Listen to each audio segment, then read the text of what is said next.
Welcome back to the VictoriousWool podcast. I'm Victoria. I'm a knitwear designer living in the Pacific Northwest, and I try to record every month, but it's been many months. Last time was September, and then when I recorded in September, it had been many months before the previous recording. So I always say I'm going to try to be more consistent. Of course, I'm going to try to be this time. I try to plan better so I can be more active and showing you what I've been making and designing.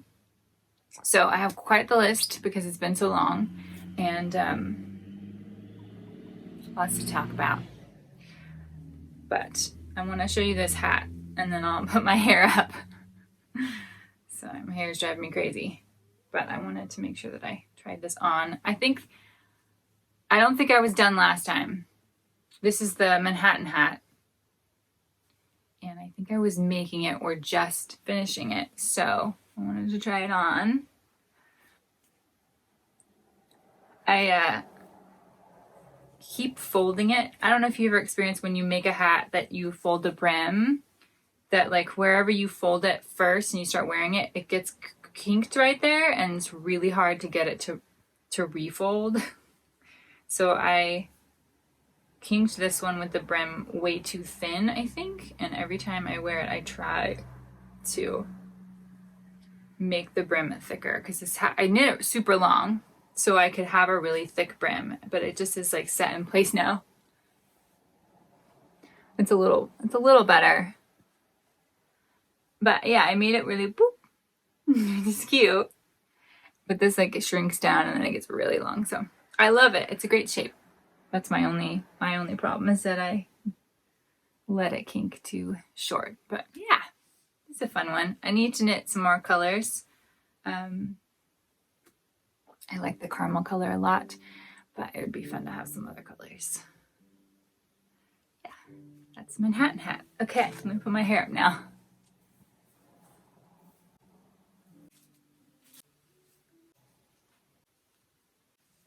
Okay. I used, for this Manhattan hat, I used the Rerum Natura Gilliatt, which is one of my current favorite yarns. And I bought a few more skeins that I'll show you later when I show you the yarn I got. But yeah, it's really lovely.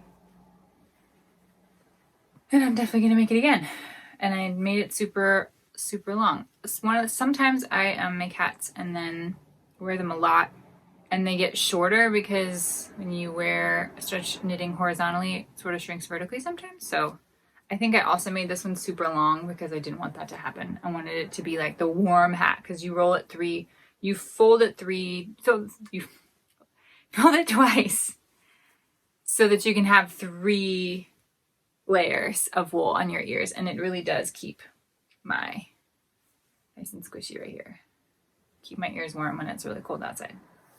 The next pattern I finished is this Doppio sweater by Sang He Knits.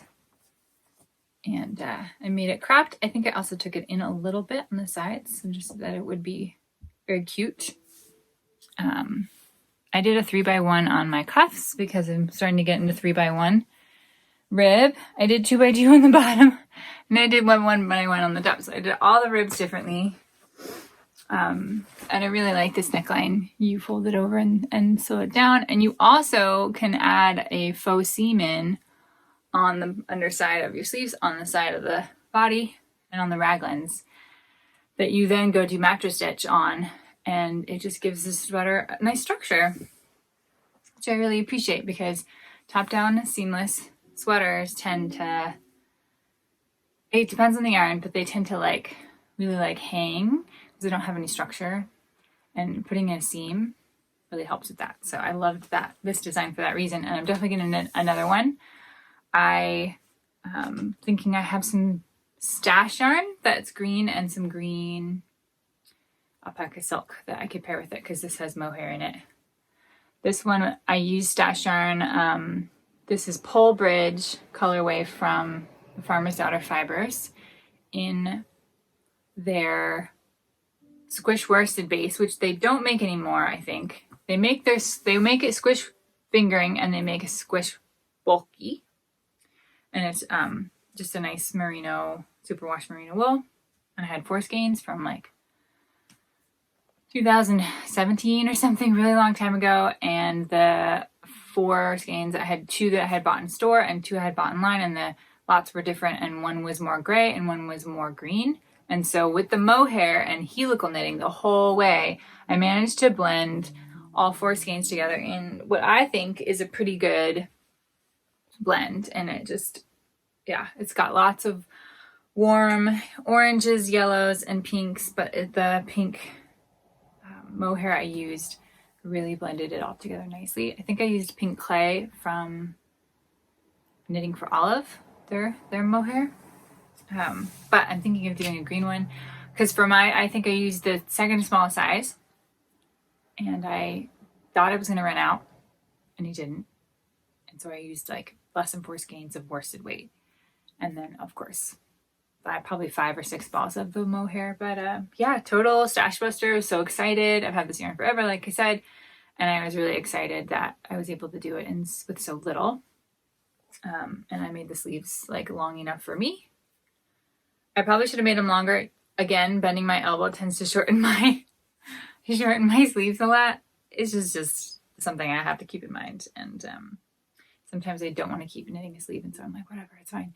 But I think I probably have to add like an inch or so to my sleeves always for that fact. The fact that it bends and shortens up. Anyways, this is a lovely sweater. I found the neckline to be very comfortable, actually. Mohair doesn't bother me. It can bother me a little bit, but usually like the longer I wear it, the warmer it gets, the more like it flattens. The little bits of fuzz that poke out kind of flatten and get more and more comfortable. So I think when I've been wearing this one, I haven't really noticed that I'm wearing it. That's a good sign. The next finished thing to show you is my Felix cardigan. This is a knit I started in January, so you've never seen it before. So it appeared out of nowhere. It's like I bought it, but no, I made it. I cast it on and then I finished it, I think 2 weeks later. I also did a 2x1 rib on all of the cuffs, actually. The sleeves, the hem, the neckline, and the button band are all in 3x1 because I just find that the way that I knit and the way that I purl, if I do 1x1, my knit stitches kind of, instead of being like a V, there we go, that's the shape I want to show you. Instead of being like this, they kind of are like this. So it looks like there's all these little ladders. And 2x2 is not like that because there's 2 knits and 2 purls, so they kind of have their own teams and they support each other and they look great and they can be very tidy. But it's a very big rib, I feel like. It's just like catches your eye. And I think the 2x1, 2 knits and 1 purl just blend into the stockinette fabric much, much better, especially on a smooth yarn. Like, look at that transition. So good. So I'm going to do it until I find something I like even more. I don't know. I'm just going to do it forever. So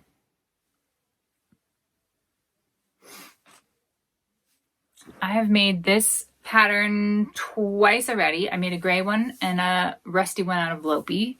And if you watch my video on all my Icelandic sweaters, you can see that rusty one and how it's just a little too big for me. So I'm going to rip it out eventually. But I made it a little smaller. I think I took 8 stitches out of the cast on. I took 4 out of the back and 2 out of each front. And I left the sleeves alone because I figured that would be just easier to, in terms of like when you do all the raglan increases. It's a really easy sweater to adapt in that way. I think if you just add a little, take away or add a little bit. I think my size called for 4 of these chevrons and I added a 5th one. Also an easy change, especially if you've made it before. I've made it twice already. So I felt it was totally doable to make adjustments to numbers and stuff. And it was easy to keep track of the changes I'd made. I made the sleeves really long, longer than on the last sweater, and they're doing okay as I bend my elbows. I added these sweet little blue buttons on. you may notice that right here, there is not a buttonhole.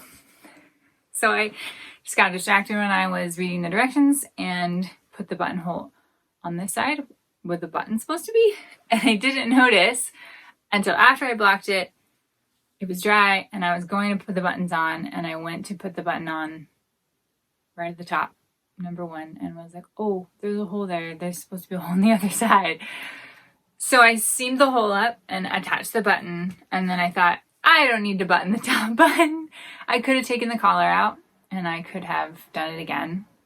Or sorry, just the neckline. I could take the neckline out and add it again, but you know,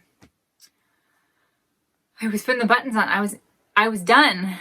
So I just really didn't feel like for being perfect. So it's there's nothing there. I could stretch that section out and like shove a button in there, I guess.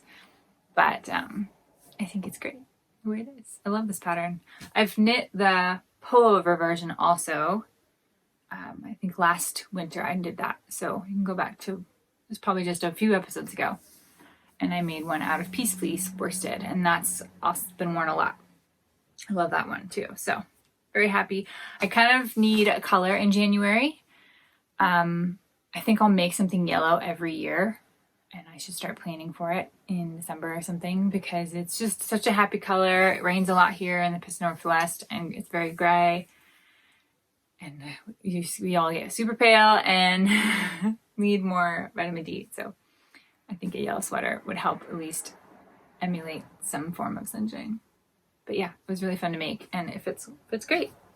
I looked at the last episode, which I filmed in September, and I noticed that I had finished the Gentle Lopi by B Mandarins, and I talked about showing it on me because it's so long. I knit a dress, and so I don't have it. I packed it up in the other room. But here's the B-roll footage of me wearing this amazing sweater.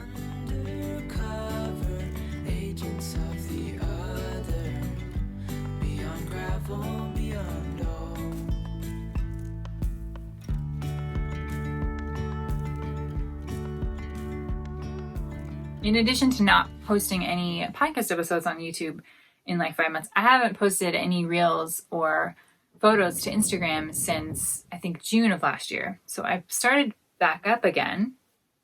And if you follow me on Instagram, you can go over to my account to VictoriousWool and see me wearing my farmers market mittens. Just did a reel of these guys. I've been wearing them every Sunday when I go to farmers market.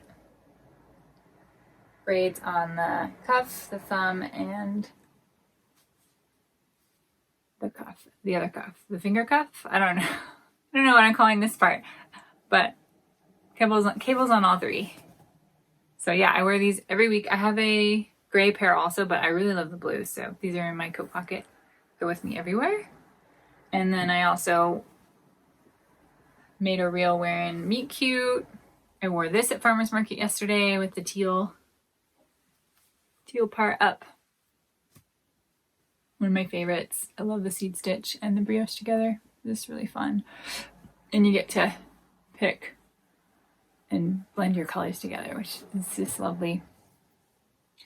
And Meet Cute original non-cowl version.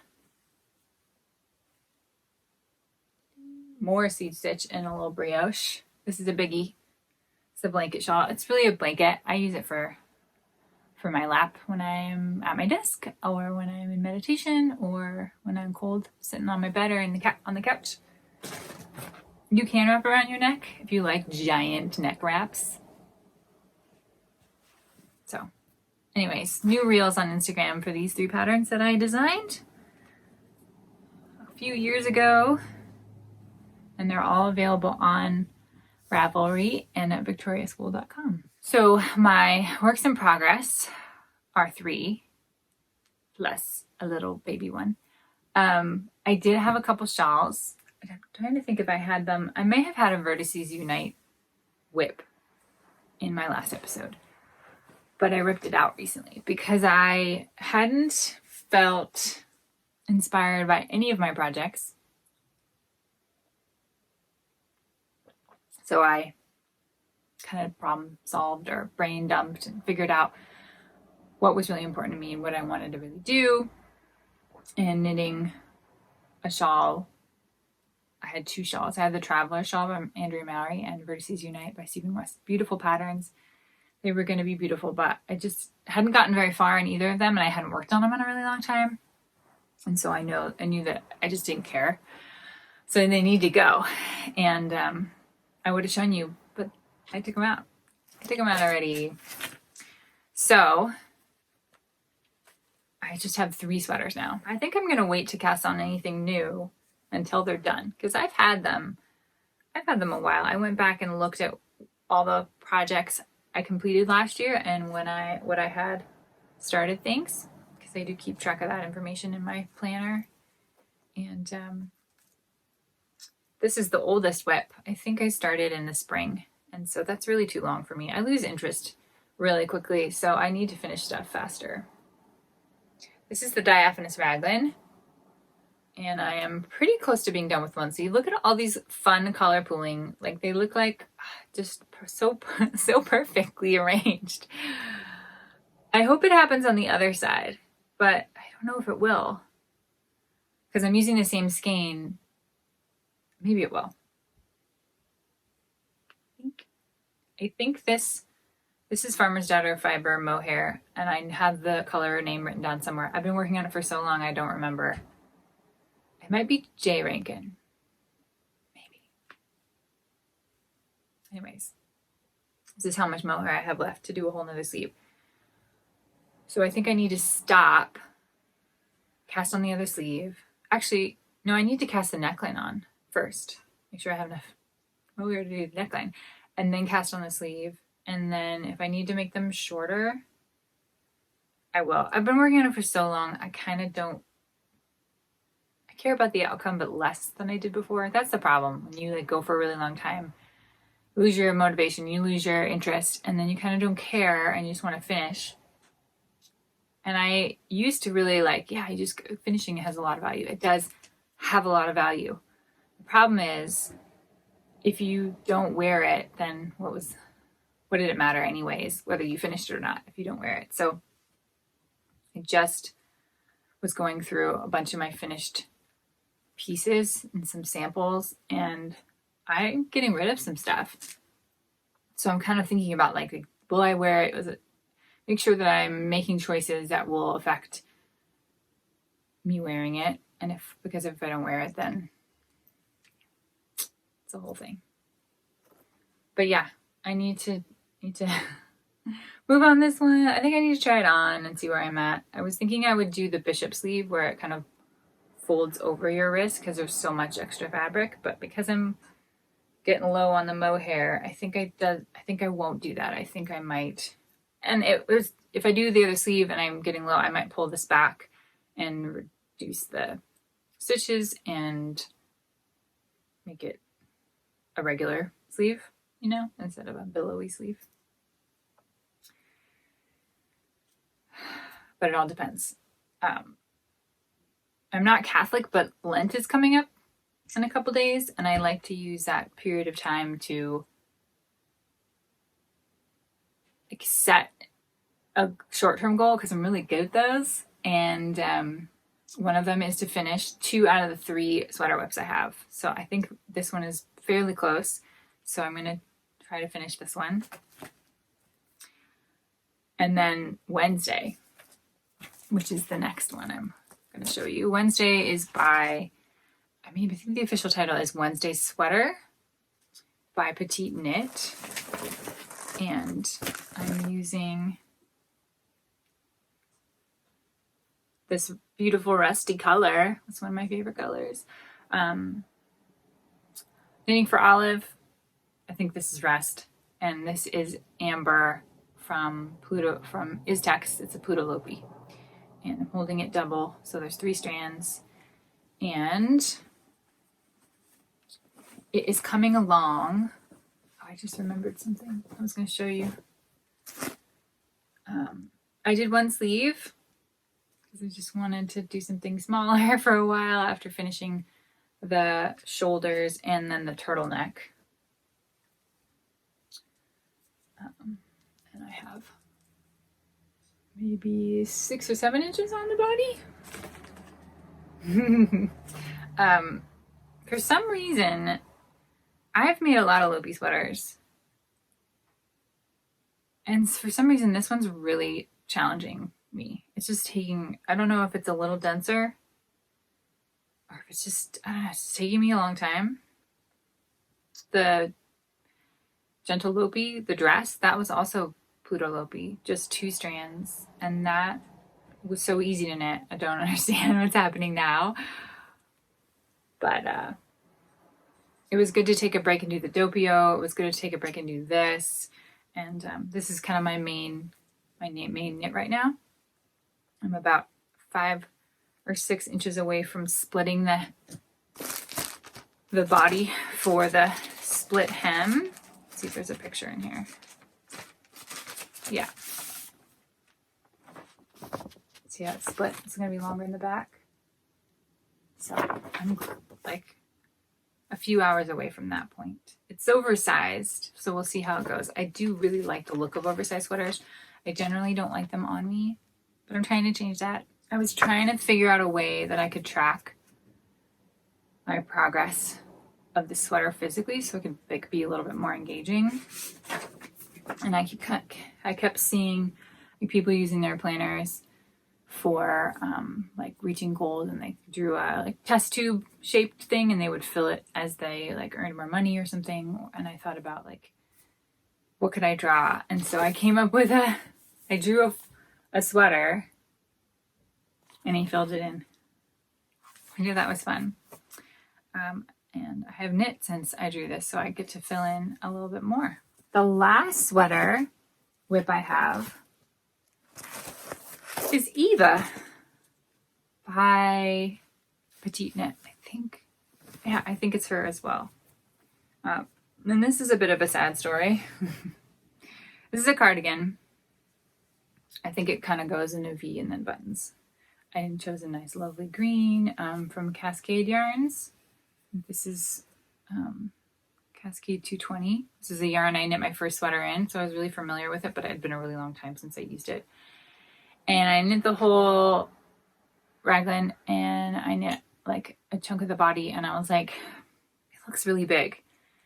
And a long time went by, and I didn't touch it. And then I checked to see like what my gauge watch was and measured the sweater. I did something wrong. I don't know what it was, but I messed it up. So I took it out, and people were like, don't take it out, it's fine. I was like, if I won't wear it, and there's no reason to suffer through. Knitting is not suffering. There's no reason to put in effort for something that I'm not going to make. And I could give it away, but I would need to knit it for someone else if I was going to give it away, and not for me, because I have super long arms. So when I've made mistakes or ended up with a sweater that didn't fit me, I'm like, oh, I could give it away, except it doesn't really fit anyone else because this is a gangly armed person. Anyways, I cast it on again, and I haven't worked on it in a few months. So I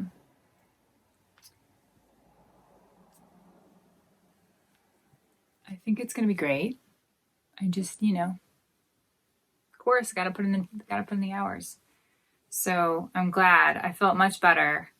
It looks much more my size, and I think it will be a useful neutral green for my wardrobe. Like I said, I took the Vertices Unite and the Traveler Shawl out, so that's it. The only other thing I have that I'm playing around with is this little baby swatch and a couple other little baby swatches for the same idea. This is 2x1 rib, so that's gonna be coming at you hopefully soon.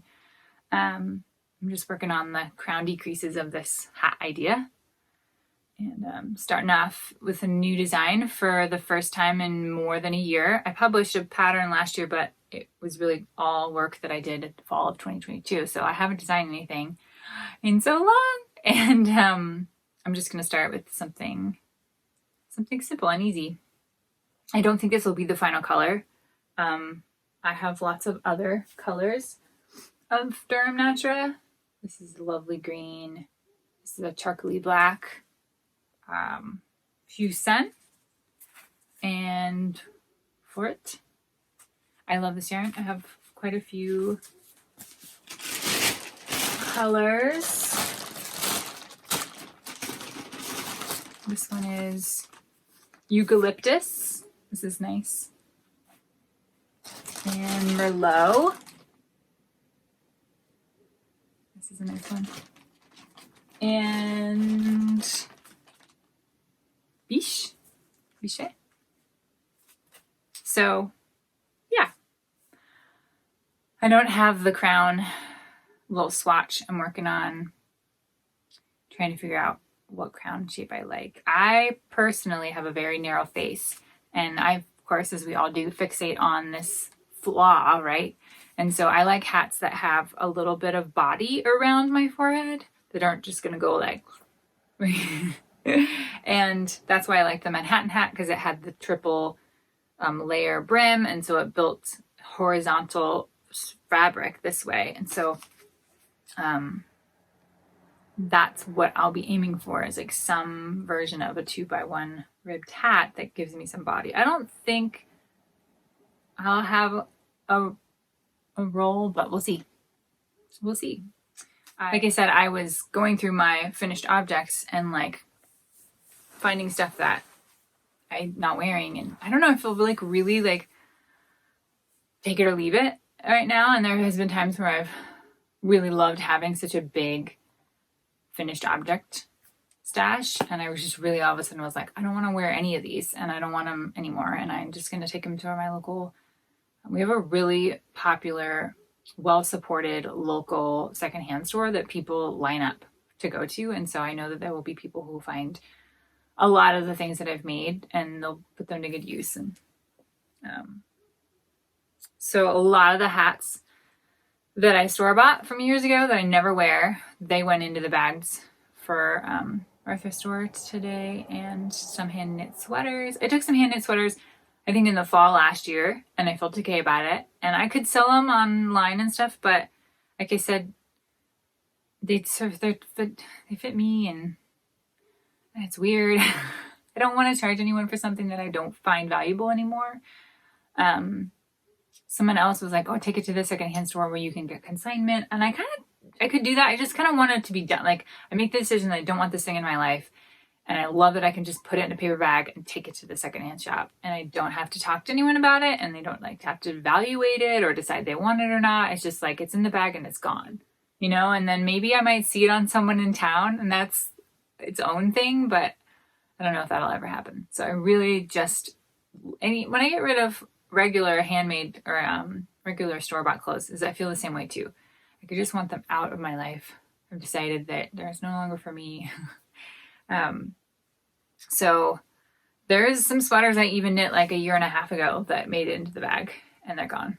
And I've podcasted about a lot of things, so there's videos of everything I've made on here, and so I don't feel like I need to hold on to it to show anyone. So yeah. So all the hats that sucked my face back or made me look sick are gone. I just took them all away. I did keep one. I won't put it on for you because it doesn't look great on me.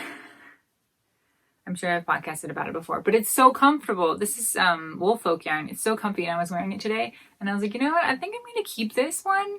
I don't care if I look weird in it. I'm just going to wear it at home because it's so soft and so warm. And I was like, okay, I'll keep you. I'll keep you for a little while. See if I wear you. I did get some other Gilliatts. No, that's not true. I did get Rerum Natura Ulysses in a couple other colors. I just want to show them. I always like to show the yarn. I don't buy that much yarn, so to show you what I get. This one is Eben. So this is like really black. There's a little bit of like flecks of gray in there, but not a lot. And then this one, Seiji. It's really a very like greeny mint, I would say. And this is one of my favorite colors. I've been buying a lot of mint things. I bought a mint pillow. I bought, you know, linen bag in mint and a bunch of kitchen utensils in mint. So he's been collecting it. These are for the basic shirt, which I probably talked about either, if not the last episode, the episode before. I think the designer's name was Suzanne, and it will be below in the show notes. But I loved that pattern. It fit me really well, and the Ulysses was a great yarn choice for it. It only takes 3 balls for my size, so I now have 3 in black, 3 in white, I think. A bunch of colors, like 4 colors, because I'm, you know, gonna make 4 of them. I don't know. The other things I have been up to lately, getting back into designing, getting back into posting online, making videos, writing newsletters. That has been fun in the last couple of weeks because I really took 2022 off, and I want to be way more organized about it, and I think I can get a lot more done if I try to take out a lot of the, not the work, but a lot of the things that hold me back from getting stuff done. The procrastination, or the like, what's it called? I know there's this book I read with like resistance. I read a whole book about resistance and why we resist doing things and making progress, making positive change. And so I've been trying to create like basically a system, or like multiple little systems to make it easier to do podcast episodes and make it easier to write posts, because I need like a procedure and a list and checklists for everything. It will just make it easier for me to step into work when I have the time and like get a bunch of stuff done and then step back out. So one of the tools that's really helped me out is the Laurel Denise planner. Let's see if you can see the name on there. It's very small. How about this one? Laurel Denise. This planner company is great. They have a lot of excellent resources on their YouTube channel, not only showing off their planner, but showing how all of their customers use their planners, and lots of ideas for what to track and what kind of lists to have and how to avoid procrastination. Their time management video was excellent. I'll link that below. But their main feature of their planner, and this is an undated one, so it won't look like much, but this is where you keep your month at a glance. And then they have all these little pages for the week. And maybe I'll show you what I did for February. Yeah, so I put in all the stickers, and then on this side is all your notes. And so in one glance, you can just flip the week page to the next week, and you still have your month and you still have your notes, and it's all visible in one go. So cool. It's the kind of thing when Instagram advertised it to me, I was like, oh, I don't have a planner. I actually have 3 planners already, but I kind of want that. And so I got their big size. I'll show you with the big size how big it is. But there's a lot of stuff in here for a lot of different things, so I won't show you anything specific, but here's the size. I make it seem like it's really heavy. It's not really heavy. I just have the leather cover for it, and I have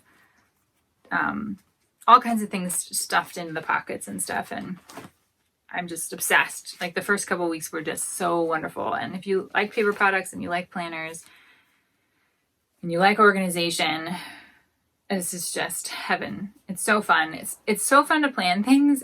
And I kept thinking when I was doing all this planning for the first like solid 2 weeks, like eventually I'm going to do some work, right? I'm just going to like create a system. I'm just eventually going to use a system, but I am now. So I can say that it is working, and I am wonderfully getting more done, and I know what I need to do. And if I don't know then I know how to get to the point when I know. And I have way better understanding of how much time I really have and how much I can realistically expect myself to do. And I incorporated like all aspects of my life. I incorporated my language study. I incorporated my exercise. I incorporated the work I do for other people, my day jobs. I brought in design work and marketing for my designs, which I consider to be totally separate from the design work itself. It's part of the same job, but it's a really different hat you gotta wear. So that's what I have this little one for, is for just marketing my patterns. And I'm just getting back into the flow of that, so it's not very full. The big one, this big with the green I showed you, is for the work, my day job stuff, and a few other things. And then I do have, it's like, how could I not buy 3? I had to buy 3. I do have another one for the actual design process, which I'm just barely stepping back into. So I haven't used this one so much yet.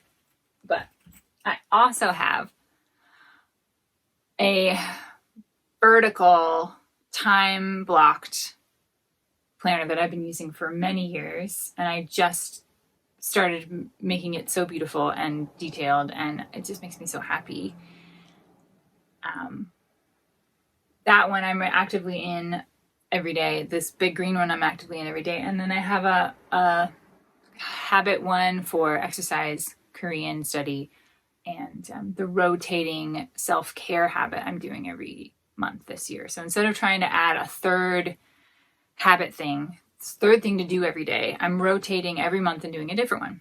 So this month is meditation, because I need to strengthen my ability to control my thoughts so I can fall asleep. So I'm having a hard time sleeping. So that's the one for February. The one for January was yoga in the morning. I did okay at that one. It's hard to do yoga before work every day, but I did pretty good. And now I'm just doing more yoga, which is great. And the one I did in December, which is dragged on into January and February, is no sugar and no wheat. So I've been using that other planner for those. So yeah, 5 is totally excessive, and you're all going to think I'm crazy. But I think the planner system is something that always evolves anyways. So whatever doesn't work, I can turn it into something else. I'll stop doing it if it doesn't work, pick up new ideas. It's great to have like an online community for people who plan on paper, because they're coming up with ideas all the time. Like I'll show you one.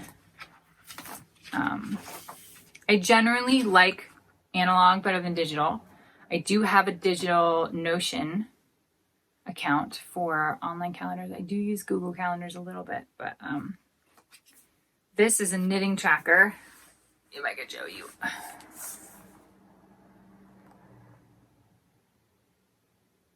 So I have the name of the pattern, and then across the top is all the months, and I will drag the arrow over until, so I can show how many months it took me. This should really help me be like, oh, it's taking way too long to finish this. I really need to work on it. Hopefully that will help. So this is just a fun thing to have in the back of my planner. Plus, you get to buy stickers and you get to buy stamps. It's a little bit of scrapbooking kind of vibe involved. You don't have to do it that way. You can just write stuff, but I like to make it pretty. It's the fun part, is to put in the fun, goofy stickers and make it colorful. That's really what I like, is I like them to be colorful. I think the last thing I had written down I wanted to talk about was talk to me in Korean. So if you're interested in Korean language, the Korean language at all, I highly recommend Talk to Me in Korean's website and their textbooks. There's a lot of resources for language learning out there.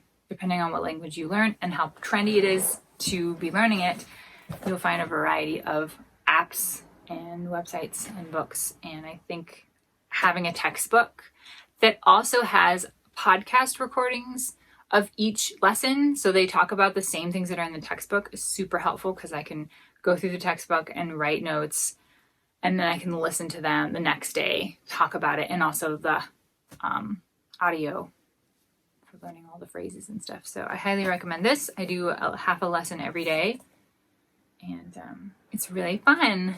So that takes up quite a bit of my time. I've also started running. I had started last year and slowly was getting into it, and now I run 2 to 3 times a week for like 20 minutes. So it's great to go from like 1 minute to 20.